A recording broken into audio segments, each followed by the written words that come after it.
అమ్మ ఏం చేస్తే అటు తిరుగుతా ఉంటా. కాకరకాయలు ఇవన్నీ నాకే చెప్పింది. పోయి డాబా మీద కాకరకాయలు పెట్టిరాపో అంటది. వెళ్ళి అండేసి వస్తాడు. దాని తర్వాత గోంగూర కట్టలు పోయి అంటది. గోంగూర కట్టలు వస్తాడు.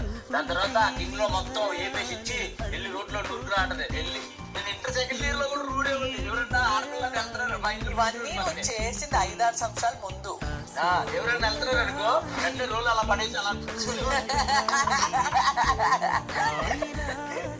అలా పడేసేవాడి. అల్లం కొబ్బరి ఇచ్చింది నాకే. అల్లం కొబ్బరి అది ఉంటుంది కదా ఎల్లుల్లిపాయ అది ఇచ్చి చికెన్ లోకి అల్లం కొబ్బరి తీసుకురాబట్టి వెళ్ళి రోడ్లో నీళ్లు పోసి ఆ రోడ్ అంతా నీట్ గా కడిగి అది ఎండాలి. మళ్ళీ పచ్చి పచ్చిగా ఉన్నప్పుడు కలిసి పచ్చి పచ్చిగా ఉన్నప్పుడు కనబడుతుంది చెప్పే కదా అవ్వ అందుకొని అది మొత్తం గుడ్డతో నీట్గా తీసి అల్లం కొబ్బరి నూరుకొని అది తీసుకొని ముద్దగా తీసుకొని రావాలి. మళ్ళీ ఎక్కడ పడితే అది తీసుకొని రావాలి.